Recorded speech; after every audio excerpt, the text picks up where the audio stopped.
Hello student, बिस्मिल्लाहिर्रहमानिर्रहीम। मैं आपका फिज़िक्स का टीचर सैयद राशिद अली काज़मी और आज हम आपके सामने एक और टॉपिक लेकर आए हैं फिज़िक्स का, जिसका नाम बड़ा अजीब व गरीब है, टेंशन।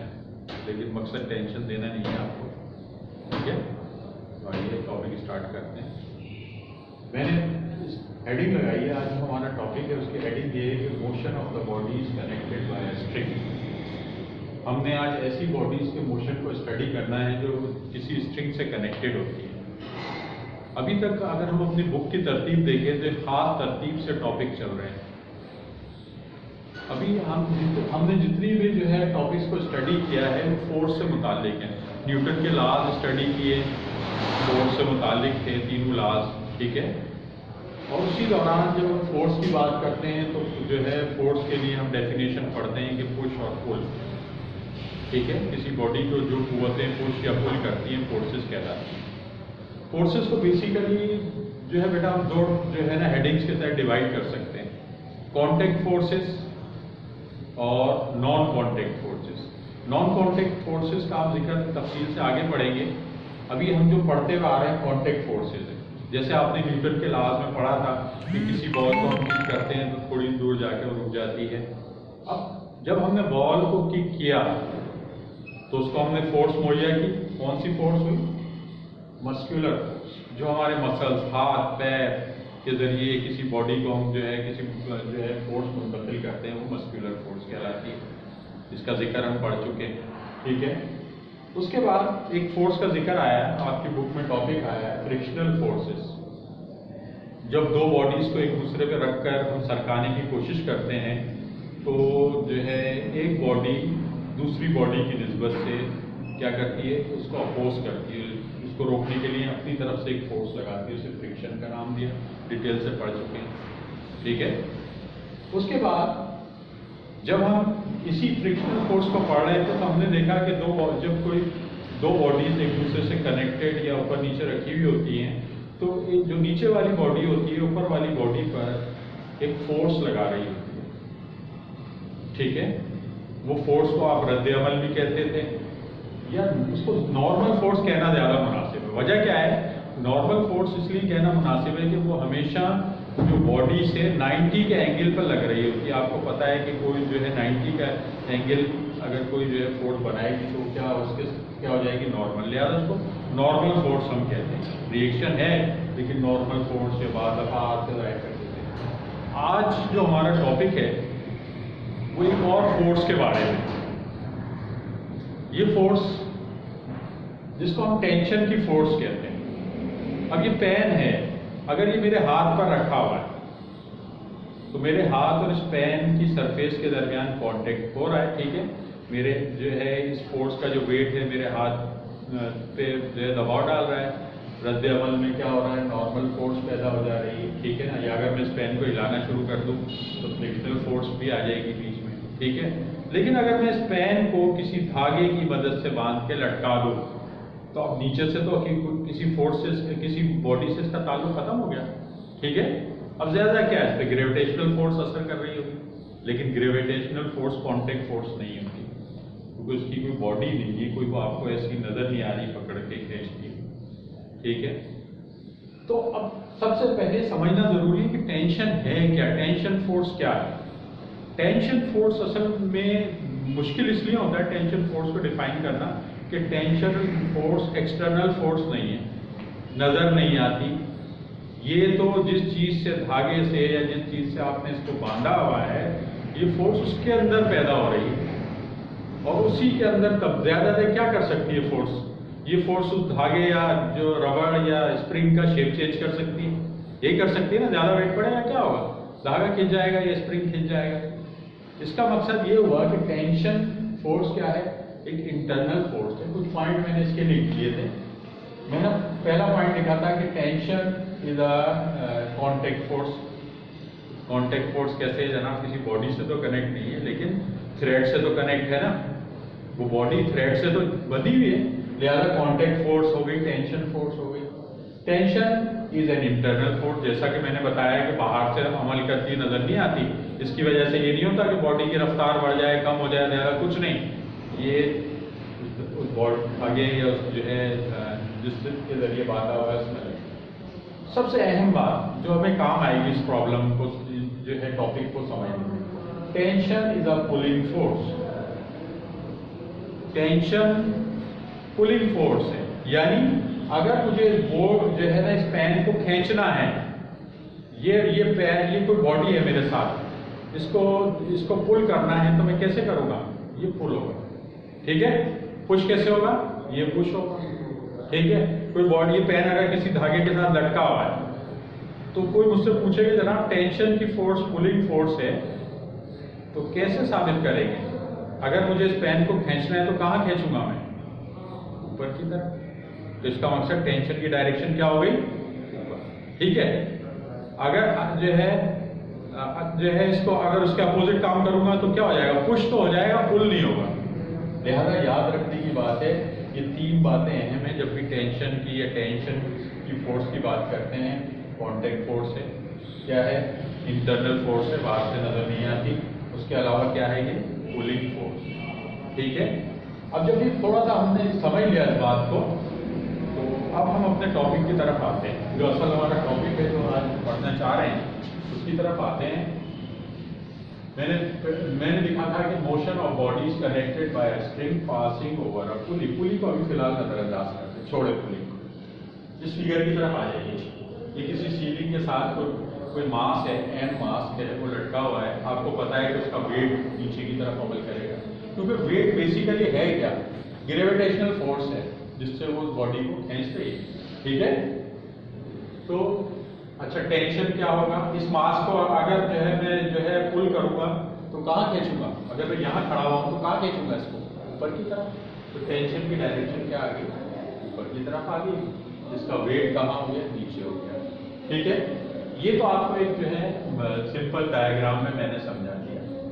अब मैंने कहा फिलहाल जो है हम इस जो है हमारा जो टॉपिक है उससे दो हेडिंग के तहत ले लेते हैं। Case 1, when two bodies are moving vertically downward, ठीक है।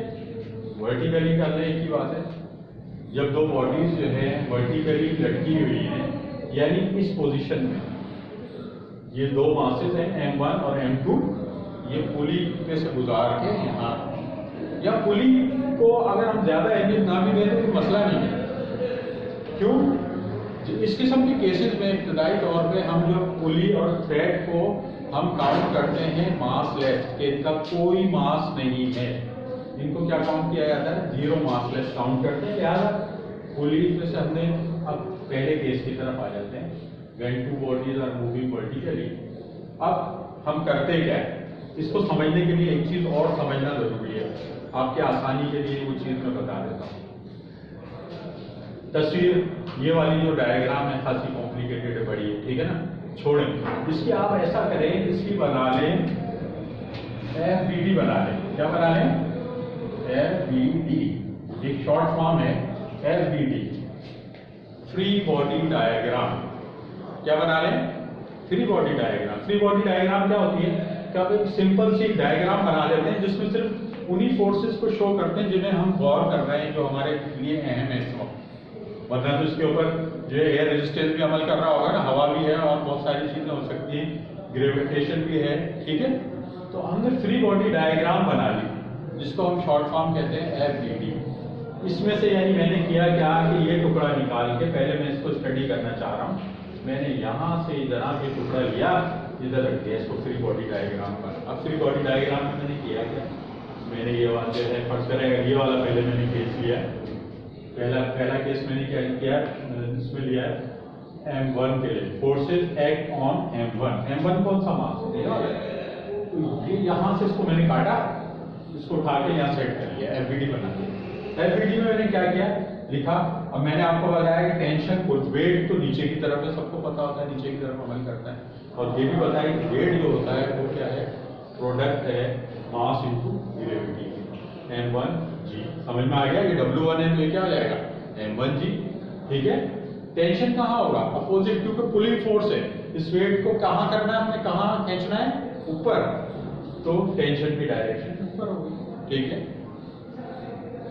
अब यहां देखें, यहां से मुझे अंदाजा हो रहा है कि ये वेट ज्यादा है, तो कहाँ मूव कर रहा होगा ये वेट, कहाँ जा रहा होगा, नीचे की तरफ। जब कोई बॉडी नीचे की तरफ मूव कर रही है तो उसका एक्सेलरेशन का डायरेक्शन में क्या होगा, डाउनवर्ड होगा। मैंने यहाँ शो कर दिया एक्सेलरेशन, एरो से स्लाइड कर दिया डाउनवर्ड, ठीक है। वेक्टर क्वांटिटी है, चलिए हम वेक्टर इसको पता करते हैं।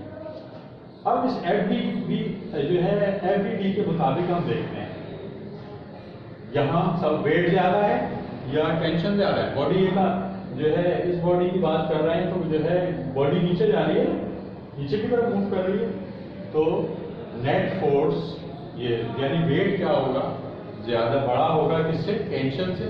ये ग्रेटर देन की निशानी है, ठीक है। वेट ग्रेटर है टेंशन से, ठीक है। आपको ये जब बात क्लियर हो गई, उसके बाद आ जाइए कि जब ये वेट ग्रेटर है तो नेट फोर्स जो होगी, जिसको मैं F नेट लिख दिया, मैंने छोटा करके नेट लिख दिया। नेट फोर्स का मैं पहले बता चुका हूँ, नेट फोर्स क्या होती है, रिजल्टेंट फोर्स। जब दो चीजों का मुकाबला कर रहे होते हैं जब, तो जो उसमें जो है जो जीत रहा होता है उसमें जो ज्यादा होती है क्वांटिटी, वो क्या होती है, उसके नेट फोर्स है, ठीक है। तो नेट फोर्स न्यूटन के लॉ के मुताबिक किसके बराबर होती थी, ma के।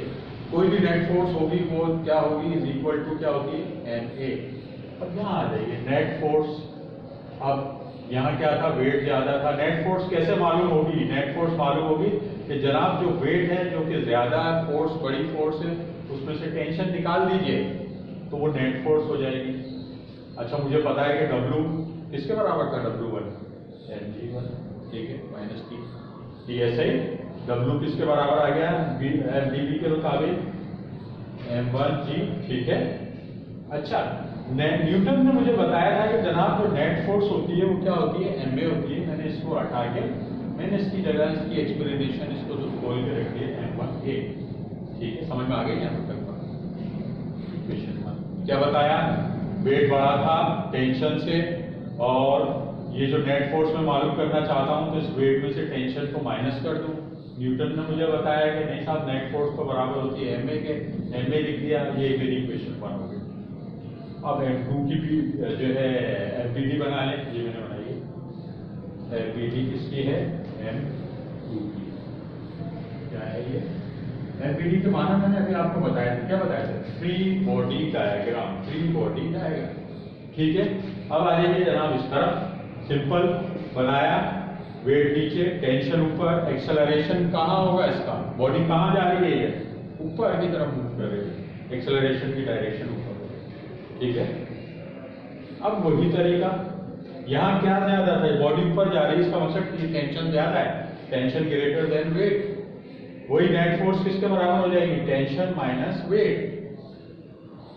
टेंशन माइनस वेट किसके बराबर है, m2g।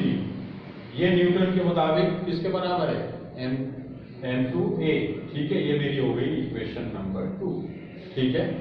अब मैं ड्राइव करना चाहता हूं कि एक्सेलरेशन कितना इस बॉडी में। एक बात बता दूं आपको, ये एक्सेलरेशन और ये एक्सेलरेशन बराबर होगा, क्योंकि ये दोनों मास एक ही थ्रेड से जुड़े हुए हैं, लिहाजा एक्सेलरेशन सेम होगा, लिहाजा 1-2 करने की जरूरत नहीं है आपको। दोनों का एक्सेलरेशन, रफ्तार क्या होगी मूव करने की बॉडीज की, सेम होगी, लिहाजा इसलिए मैं सिंपल A मालूम कर लेता हूँ। कैसे करता हूँ, इक्वेशन 1 ये मेरी इक्वेशन और ये, इन दोनों को मैं जो है प्लस कर ऐड कर, इक्वेशन 1 उतारी, इक्वेशन 2 दोनों को ऊपर नीचे रखा।